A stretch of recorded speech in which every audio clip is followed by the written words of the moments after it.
नमस्कार, JSSC education में आपका स्वागत है। जैसा कि लास्ट क्लास में मैंने बताया था कि आपको साहिबगंज का जो चौकीदार का वैकेंसी आया है, वो कितना आया है, उसके लिए क्या क्राइटेरिया है, आप कैसे उस एग्ज़ाम को बहुत अच्छे तरीके से एक बार में क्वालिफ़ाई कर सकते हैं। तो उसी को सीरीज़ को आगे बढ़ाते हुए हम लोग आज क्लास स्टार्ट कर रहे हैं, जिसमें से हम लोग आज साहिबगंज परिचय देखेंगे और ये लेक्चर लगभग 8 से 10 लेक्चर होगा कम से कम साहिबगंज जी के, क्योंकि साहिबगंज संथाल परगना के अंतर्गत आता है। तो उसमें बहुत सारे फैक्ट्स है, कुछ हिस्ट्री के लेक्चर्स काफ़ी ज़्यादा हो जाएंगे उसमें, जो कि काफ़ी इंपॉर्टेंट है। तो लास्ट क्लास में मैंने आपको बताया था स्ट्रैटेजी कि आप कैसे कर सकते हैं। अगर आप उस वीडियो को नहीं देखे हैं तो डिस्क्रिप्शन में जा करके आप देखें, तभी इस वीडियो को देखें। इसके पहले मैंने रामगढ़ जीके को सक्सेसफुली कंप्लीट कर दिया है। जब भी एग्ज़ाम आएगा तो जो लोकल क्षेत्रीय भाषा का क्वेश्चन होगा या हिंदी या कोठा, ये दोनों ही मैं कराऊंगा यहाँ पे। तो वो क्वेश्चन के माध्यम से मैं जितने भी रामगढ़ के या साहिबगंज के या कोई और चौकीदार का वैकेंसी आता है तो सारे का वो उसमें सेम होगा। तो ये आपको स्पेशल जीके पहले पढ़ना है और साथ में जो आपका स्थानीय लैंग्वेज है उसको हम लोग साथ में पढ़ेंगे सारे चौकीदार के लिए। तो उसमें कोई आपको प्रॉब्लम नहीं होगा। तो अगर आप रामगढ़ चौकीदार का तैयारी करते हैं तो आप जा करके हमारे ऐप में आपको पीडीएफ में मिल जाएगा और यूट्यूब में क्लासेस तो यहाँ पे है ही। तो लेट्स स्टार्ट द क्लास। आज हम लोग क्या क्या पढ़ने वाले हैं। सबसे पहले सिलेबस देखेंगे, सिलेबस के अनुसार से क्या क्या हमको पढ़ना है। उसके बाद साहिबगंज का एक बेसिक परिचय देखेंगे, फिर प्रमंडल किसे कहते हैं, फिर साहिबगंज का परिचय, फिर साहिबगंज कब अलग हुआ और साहिबगंज के अंतर्गत में कितने प्रखंड है जिसको आप ब्लॉक बोलते हैं।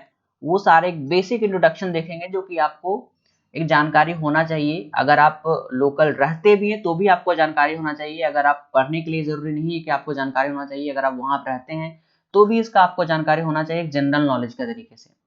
तो चलिए हम लोग स्टार्ट करते हैं। सबसे पहले सिलेबस से स्टार्ट करते हैं। तो आप देखे होंगे कि टोटल जो क्वेश्चन होगा एग्जाम में 50 क्वेश्चन होगा। अब यहाँ पे लिखा गया है जो लिखित परीक्षा होगा 50 क्वेश्चन होगा। क्वेश्चन में आपको मात्र 30% ही यहाँ पे लाना, 30% मात्र यहाँ पे आपको एक तिहाई लाना है ना, एक तिहाई लाना आपको। तो मात्र 15 क्वेश्चन यहाँ पे आपको सही करना है। लेकिन अगर आप मार्क्स ज्यादा लाइएगा तो आपका सिलेक्शन ज्यादा होगा, मेरिट लिस्ट में आप ऊपर आ सकते हैं। तो ये बस क्वालिफाइंग के लिए 15 क्वेश्चन आप कम कीजिएगा तो आपका वो सिलेक्शन यहाँ पे नहीं होगा। और इसके लिए समय आपको दिया गया 1.5 घंटे का, काफ़ी ज़्यादा समय है, तो एकदम प्रॉब्लम नहीं है। अगर आप इस पूरा लेक्चर सीरीज को अच्छे से फॉलो करते हैं तो जिस तरीके से मैं बता रहा हूँ या जिस तरह से मेरा पढ़ाने का तरीका है, आप आराम से उसमें 40 प्लस स्कोर कर सकते हैं बिना कोई झंझट, बिना कोई टेंशन लिए हुए। और अगर आप एक्स्ट्रा मेहनत करते हैं तो ऑब्वियसली है कि आपका 40 से 45 जाएगा। तो आपको पता है सिलेबस में 2 पार्ट होंगे, एक जिला संबंधित प्रश्न पूछेंगे जो मैं अभी करवाने जा रहा हूँ, और एक स्थानीय भाषा वाले रहेंगे। जिला संबंधी प्रश्न को जो रहेगा मैं बहुत डीप और बहुत अंडरस्टैंडिंग वे में मैं आपको बताऊंगा ताकि आपको एक बार में चीज़ याद हो जाए। और स्थानीय भाषा वाला में हिंदी है, खोटा है, तो उसमें मैं क्या करूँगा, क्वेश्चन के हिसाब से आपको तैयारी कराऊंगा, किस तरह से क्वेश्चन पूछे जा सकते हैं। तो आपका दोनों यहाँ पे मैं यहाँ पे कंप्लीट कराऊंगा। लेक्चर तो आपका यूट्यूब पे अवेलेबल रहेगा सारा, लेकिन अगर आपको पीडीएफ चाहिए तो आपको हमारा ऐप डाउनलोड कर लीजिएगा, वहाँ पे चौकीदार के नाम से वहाँ पे कोर्स वहाँ पे अवेलेबल हो जाएगा। तो आपको समझ में आ गया होगा स्कीम की क्या पढ़ना है, कैसे पढ़ना है। अब हम लोग क्लास को स्टार्ट करते हैं। ये प्रॉपर क्लास स्टार्ट हो जा रहा है अभी से। अब बात करते हैं साहिबगंज के बारे में। मेरा ये पूरा का पूरा पीडीएफ में साहिबगंज को साहिबगंज लिखा हुआ है, क्योंकि ऑटोमेटिक जो गूगल वाला करता है वो साहिबगंज ले लेता है, तो मैं साहिबगंज लेकर ही चल रहा हूँ। मैं मान के चल रहा हूँ कि आप अपने कॉपी में साहिबगंज लिखेंगे। तो ये साहिबगंज साहिबगंज सब कंफ्यूज नहीं हो जाएगा, सर गलत पढ़ा दिए।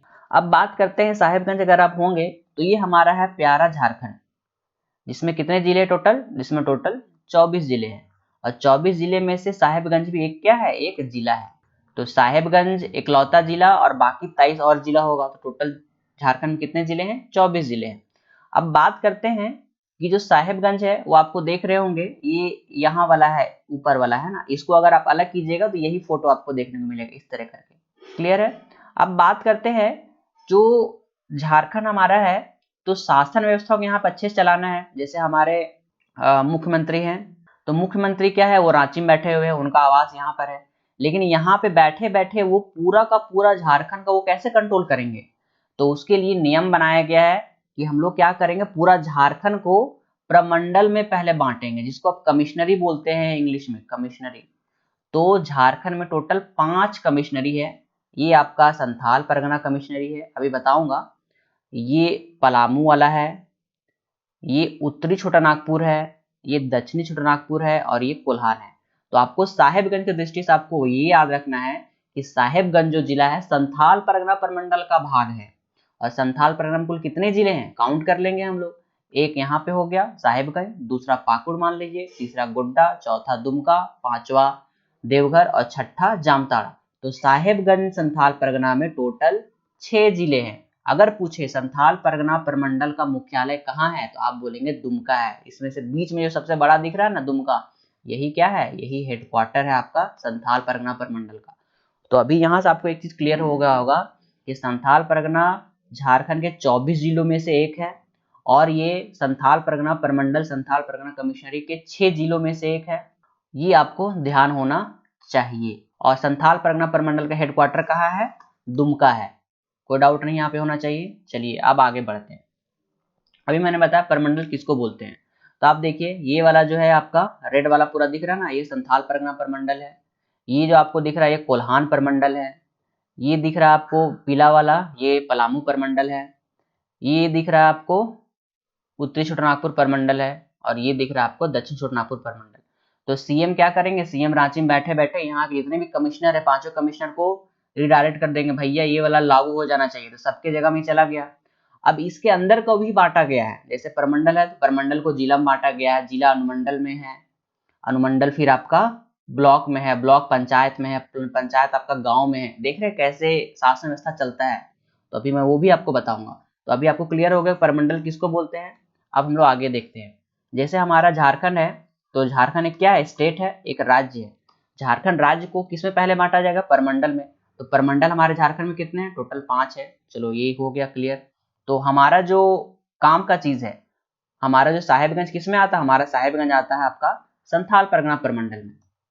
उसके बाद बात करते हैं हर एक प्रमंडल को किसमें बांटा जाएगा, जिला में बांटा गया है। तो आप देखिए ये संथाल परगना प्रमंडल इसमें टोटल कितने जिले हैं, 6 जिले हैं। तो कुछ भी याद नहीं करना है, एकदम देख देख करके आपको समझ लेना है। तो संथाल परगना टोटल कितने जिले हैं, 6 जिले हैं मान लेंगे हम यहाँ पे।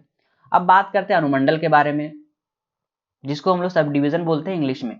और आप सब डिवीजन ऑफिसर से आप ये बनाते हैं ना, जातीय आवासीय, एसडीओ का साइन होता है, बोलते हैं कि एसडीओ का साइन होना चाहिए, सीओ का साइन होना चाहिए, वही एसडीओ यहाँ पे है। तो ये सब डिवीजन है। तो जिला को सब डिवीजन में बांटा गया है और लास्ट में उसको ब्लॉक में बांटा गया है। जैसे अभी आपको और क्लियर हो जाएगा। जैसे मान लेते हैं हमारा झारखंड है, झारखंड में टोटल 5 प्रमंडल है, लेकिन हमारा काम का चीज कौन है, संथाल परगना प्रमंडल। तो संथाल परगना प्रमंडल है जिसमें साहेबगंज एक जिला है। अब बात करते हैं साहेबगंज के अंतर्गत में क्या है, साहेबगंज एक जिला है यहाँ पे है। साहेबगंज के अंदर में 2 सब डिवीजन आपको पता होगा। तो एक साहेबगंज खुद है और एक राजमहल है। तो मैं यहाँ पे राजमहल को लिया हूँ। तो साहेबगंज में कितने एसडीओ ऑफिसर्स हो जाएंगे, 2 एसडीओ ऑफिस हो जाएंगे। एक एसडीओ हो जाएगा आपका राजमहल का और एक एसडीओ हो जाएगा आपका साहेबगंज का। क्लियर है। अब राजमहल जो सब डिवीजन आया, अनुमंडल आया, उसके अंतर्गत हम ब्लॉक होंगे। तो टोटल साहेबगंज में 9 ब्लॉक है। तो 4 और 5 में विभक्त है, 4 और 5 में विभक्त है। तो हम एग्जाम्पल लिए अभी उधवा। तो उधवा किसके अंतर्गत है, राजमहल जो हमारा अनुमंडल है उसके अंतर्गत में उधवा जो है हमारा एक ब्लॉक है। तो आप देख रहे हैं ये कैसे चेंज चल रहा है। अगर झारखंड में एक योजना लागू होगा तो उधवा तक कैसे पहुंचेगा। रोजगार सृजन योजना अगर सीएम लोग यहाँ पे लागू करेंगे तो यहाँ तक कैसे पहुंचेगा। एकदम पूरा एस्केलेशन बटा हुआ है। कमिश्नर यहाँ रहेंगे, फिर आपका डिस्ट्रिक्ट डीसी रहेंगे यहाँ पे, फिर एसडीओ रहेंगे, एसडीओ के नीचे आपका जो सीओ बीडीओ रहेंगे वो सब करेंगे, और इसके नीचे पंचायत जो काम करने वाले मुखिया लोग हैं, सब इसी तरह करके यहाँ पे काम चलता है। कोई डाउट नहीं होगा आपको। तभी आपको पता चल गया होगा कि हमारा जो प्रशासनिक व्यवस्था किस तरह से झारखंड में काम करता है और हमारे साहेबगंज के दृष्टिकोण से क्या है हमारे लिए इंपॉर्टेंट है। अभी एक एक चीज मैं बताऊंगा, कितने अनुमंडल है, कितने प्रखंड है, सब कुछ बताऊंगा। एकदम टेंशन लेने की आवश्यकता नहीं है। अब देखिए बात करते हैं, सबसे पहले साहेबगंज के बारे में तो बात कर ली, लेकिन साहेबगंज अलग कब हुआ, मतलब साहेबगंज जिला कब बना, साहेबगंज अनुमंडल कैसे बना, उसके बारे में थोड़ा सा हम लोग जानकारी प्राप्त करें। तो सबसे अगर पहले बात करें ना, तो ये जो आपका है ना टोटल संथाल परगना जो आपको दिख रहा है, ये इस तरह करके नहीं था। इसको टोटली बोला जाता था पुराना संथाल परगना, पुराना संथाल परगना, पुराना संथाल परगना इसको बोला जाता था। जब पुराना एकदम जमाना का बात कर रहे हैं, ठीक है, जब ब्रिटिशों के पहले का भी बात कर रहे हैं, जब लड़ाई वगैरह हो रहा था उस समय, तो ये पुराना संथाल परगना था। लेकिन बाद में क्या हुआ कि शासन व्यवस्था अच्छे से चलाना है, यहाँ का चीज यहाँ नहीं पहुंच पा रहा होगा, सबको अलग अलग यहाँ पे डिस्ट्रीब्यूट कर दिया, अच्छा ठीक है तुम जिला बन जाओ भाई, तुम जिला बन जाओ भाई, ठीक है। अब हम लोग बात करते हैं साहेबगंज जिला बनने की कहानी। बात है 1993 का, 17 मई 1993 को। 17 मई 1993 को क्या हुआ, पुराने संथाल परगना, जो पुराना संथाल परगना है उसमें से राजमहल और पाकुड़ दो अनुमंडल को अलग कर दिया गया। राजमहल और पाकुड़ दो अनुमंडल को अलग कर दिया गया और एक नया जिला बनाया गया साहेबगंज। तो आप देख रहे हैं ये वाला साहेबगंज यहाँ पे जो ब्लैक कलर का है ना, ये साहेबगंज है उस समय का। कब का? 17 मई 1993 का। इसमें क्या है, इसमें आपको पता होगा यहाँ पे पाकुड़ भी है, तो इसका मतलब आपको ये क्लियर हो जाना चाहिए अभी कि जो पाकुड़ है वो साहेबगंज से टूट करके बना है। तो 17 मई 1993 में जब साहेबगंज बना था तो उस समय पाकुड़ भी साथ में था, पाकुड़ जगह था वहां पे, लेकिन पाकुड़ को जिला का अधिकार वहां पे नहीं मिला था, ये आपको ध्यान रखना है। तो 1993 में जो साहेबगंज का चित्र होगा वो कुछ इस तरीके का होगा। बाद में क्या हुआ, पाकुड़ को भी अलग कर दिया गया। अब बोला भैया मेरे पास भी तुम जो योजना वगैरह लाते हो मेरे को समझ में नहीं आता, मेरे यहाँ पहुंचता नहीं है, चलो भाई तुमको ही हम जिला बना देते हैं। तो जनवरी 1994 में क्या हुआ, पाकुड़ को भी साहेबगंज से अलग करके अलग जिला यहाँ पे बना दिया गया। तो यहाँ पे क्वेश्चन क्या क्या बन सकता है कि साहेबगंज जिला का गठन कब हुआ, तो आप बोलेंगे 17 मई 1993। एकदम डाउट नहीं होना चाहिए, एकदम आपको याद होना चाहिए वो चीज। उसके बाद क्वेश्चन पूछा जा सकता है कि पाकुड़ जिला किससे अलग करके बनाया गया, आप बोलेंगे साहेबगंज से अलग करके बनाया गया। लेकिन अगर वही पूछे कि साहेबगंज किससे अलग करके बनाया गया है, तो आप बोलेंगे पुराने संथाल परगना से अलग करके बनाया गया है। पूछेगा पाकुड़ जिला कब बनाया गया है, तो जनवरी 1994 में बनाया गया। इसके 3 साल बाद मोटा मोटी आप मान सकते हैं। तो अभी आपको पता चल गया होगा साहेबगंज कब अलग हुआ। तो साहेबगंज पूरी तरह से यहाँ पे 1993 में अलग हो गया था और पाकुड़ 1994 में अलग हो गया था। तो वर्तमान का जो साहेबगंज है वो छोटा वाला पार्ट है, ठीक है कि नहीं। अब देखिए आपको फोटो दिखा दिए होंगे, ये वर्तमान का साहेबगंज है। वर्तमान का साहेबगंज जिसमें टोटल कितने ब्लॉक है, टोटल 9 ब्लॉक है या 9 प्रखंड हैं। तो काउंट कर लेंगे ना, देखिए पहला साहेबगंज काउंट कीजिए, दूसरा मंडरो, तीसरा बोरियो, चौथा बरहेट, पांचवा पथना, छठा बरहरवा, सातवां उधवा, आठवां राजमहल और नौवां तालझीरी मान लीजिए। ये टोटल 9 हो गया। तब देखिए क्योंकि यहाँ पे शासन व्यवस्था अच्छे चलाना है तो यहाँ पे ये हमारा जो जिला है, जिला को यहाँ पे 2 अनुमंडल में बांटा जाएगा। किसमें किसमें, राजमहल में और दूसरा बांटा जाएगा साहेबगंज में। तो टोटल साहेबगंज जिला में 2 एसडी ऑफिसर होंगे, एक एसडी ऑफिसर होगा आपका राजमहल का, एक एसडी ऑफिसर होगा आपका साहेबगंज का। तो झारखंड के आधिकारिक वेबसाइट के अनुसार साहेबगंज टोटल 9 प्रखंड। ये क्वेश्चन पूछेगा कि साहेबगंज में टोटल कितने ब्लॉक हैं, टोटल 9 ब्लॉक हैं। कौन कौन, साहेबगंज, मंडरो, बोरियो, बरहट, अभी जो मैंने यहाँ बताया। तो यहाँ से ज्यादा अच्छा है कि यहाँ से आप देख लीजिए, आप इसमें से कोई ना कोई एक ब्लॉक में जरूर रहते होंगे। मान लीजिए कि आप तालझीरी में रहते हैं तो बाकी का देख लीजिए। अच्छा मेरे आगे हम जाते हैं बस से या बाइक से जाते हैं तो अच्छा आगे बोरियो पड़ता है, पीछे राजमहल पड़ता है, इधर साहेबगंज पड़ता है, इधर पटना पड़ता है, ये तो आपको याद ही होगा। बाकी कुछ कुछ आपको और याद कर लेना इसी तरह करके। तो टोटल 9 आपको याद करना है।